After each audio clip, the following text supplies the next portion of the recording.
Hi guys, welcome to our daily encounter. Psalm 73 is a very interesting psalm.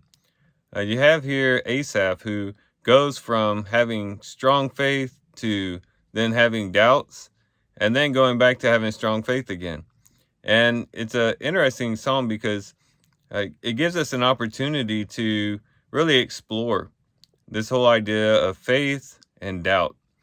And are the two mutually exclusive? Can a person be considered a person of faith, even though they might have certain doubts?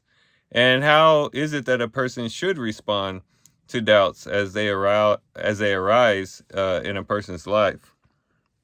And there's some things that we can learn about this.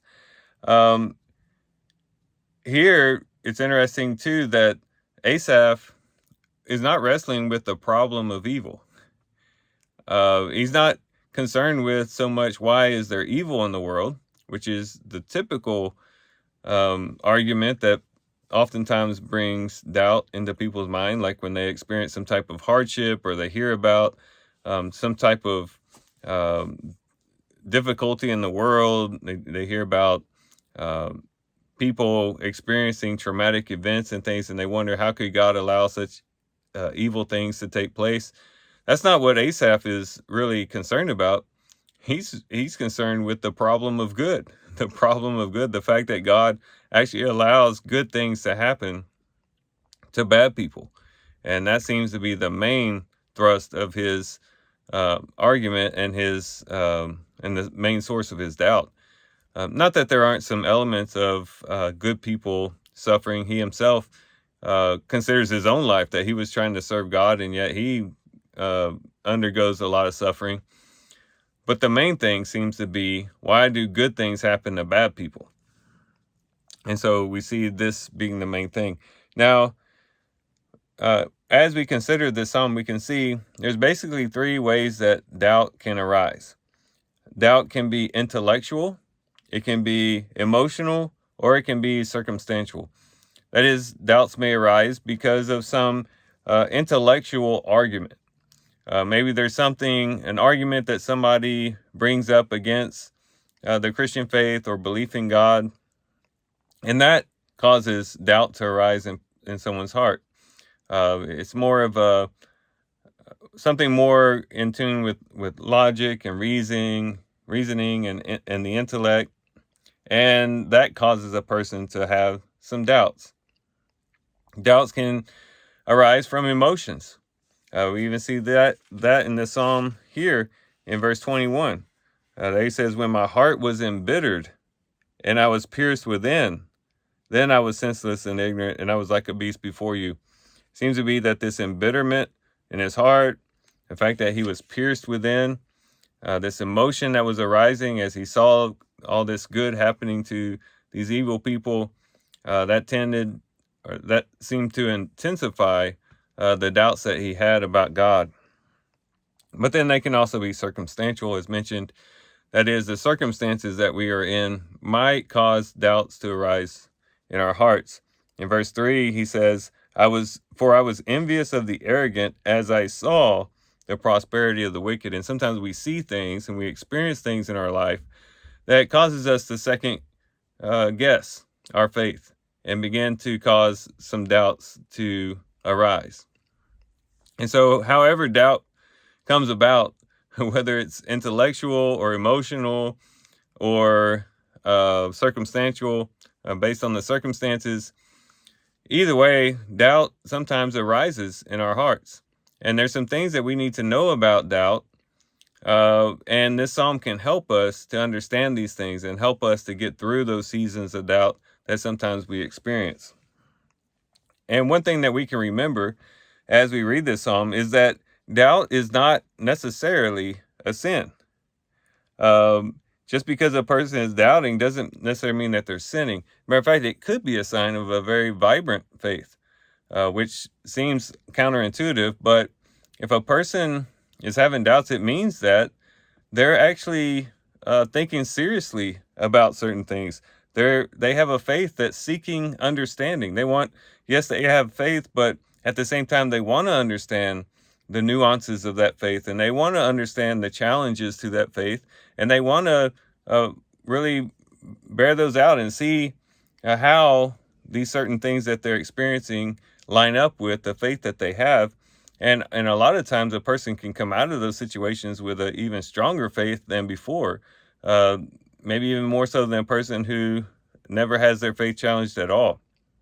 And so just because a person is doubting doesn't necessarily mean that they're sinning, or that somehow they're not a Christian anymore, or anything like that. Asaph had some doubts, but he was still would be considered a person of faith. I mean, he was still leading the worship at Jerusalem. He still played an integral part in the spiritual experience that other people were having there in Jerusalem. But yet he had some doubts, and that happens. It's not necessarily a sign that you've completely fallen from God or anything like that. The other thing that we can think about is, even though doubt is a sin, it's undesirable. Or even though doubt is not a sin, even though doubt is not a sin, it's still not something that we should harbor or allow to go on for too long, because if left alone, it can cause some harm. It can cause some danger. In verses 15 and 16, Asaph says, if I had said I will speak thus, in other words, if he had talked about this doubt that he had in his heart, behold, I would have betrayed the generation of your children. He knew the important role he had. He had a high position before the people in leading worship and all these things.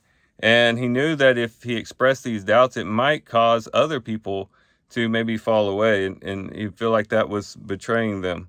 But in verse 16, he says, when I pondered to understand this, it was troublesome in my sight. So if I opened my mouth and spoke it outwardly, I might injure other people, but to keep it contained within was dangerous to me, troublesome in my sight. And so it can cause harm. Doubt can begin to erode away and eat away at us on the inside. If we're expressing those doubts before we've really had time to explore them and walk through them, it can cause damage to other people's faith. It's not the ideal situation. It's not completely sinful. Sometimes it can even be helpful, but it should be a temporary situation. And whenever we do experience doubt, we should take it very seriously and do the best that we can to try to satisfy those doubts and get rid of those doubts. And we also need to remember that our emotions sometimes can blind our reason. This is brought out in this psalm as well, as we read before in verses 21 and 22. He said, when my heart was embittered and I was pierced within, when these emotions began to rise up, he said, then I was senseless and ignorant. I was like a beast before you. And sometimes our emotions can cloud our judgment, cloud our reason. And that's something to remember when we're having doubts, especially if it's based on something that we've experienced emotionally or circumstantially. And we're just maybe mad or angry or upset, whatever it might be. Sometimes those doubts will go away when the emotions go away.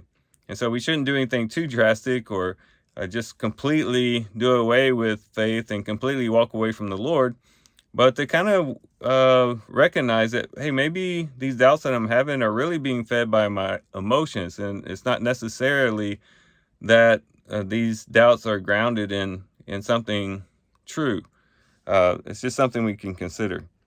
And then that leads us to the next point, and that is, don't give up too quickly once you find that you have a doubt.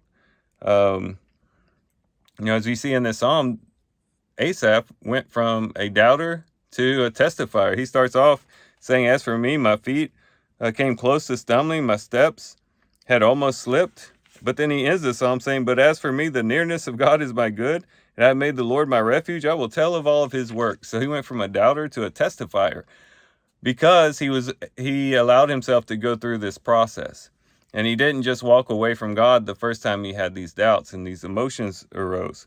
And that's important for us to understand. Just because we have doubts doesn't mean we should just throw everything away and just walk away. It's good to continue on. It's okay to have those doubts and to continue on in the faith and holding fast to the Lord. Because it might be that it's just a temporary situation. It might be that eventually we'll find ourselves on the other side of those doubts, and maybe even find ourselves with a stronger faith.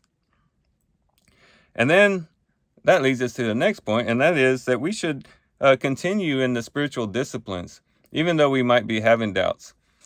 Just because a doubt arises in our minds doesn't mean we should stop praying, stop reading the Bible, stop going to church, and just completely shut ourselves off from everything spiritual. Because if we do that, we might actually be shutting ourselves off from the very things that can give us the answers that we're seeking. It's interesting that in this psalm, the way that the psalmist had come to an understanding of things was actually by being in the sanctuary, actually by being engaged in worship. Here in Psalm 73, he said in verse 17, when I pondered to understand this, it was troublesome in my sight until I came into the sanctuary of God. Then I perceived therein. It was then that he got the understanding that, okay, yeah, the wicked have it good right now, but their ultimate end is not so good. And the light bulb kind of came on, but it was while he was in the sanctuary, while he was in a situation of worship. So we should continue to pray to God, continue to read our Bibles, continue to worship, continue to pray. And it might be while we're engaged in these spiritual disciplines that the answer will come to us. But if we shut all that out, we're also shutting off opportunity to get the answers, as mentioned before. And so these are some things that we can think about when we begin to have doubts as Christians. Whatever it might be, whether it's an emotional thing, a circumstantial thing, an intellectual challenge that we have, we just need to remember to not panic, not think that all is lost, but just to be patient, wait on the Lord, seek the Lord's guidance, surround ourselves with people who can help us walk through those doubts, and just hold fast and hold tight and not be too presumptuous or act too quickly. And it might be that we too will make it through the process and end up making bold proclamations about the wonderful works and deeds of God. So these are some things we can reflect on as we do our reading today. With that, guys, I do thank you for watching the video today. Hope you guys have a great day. Love you guys. God bless.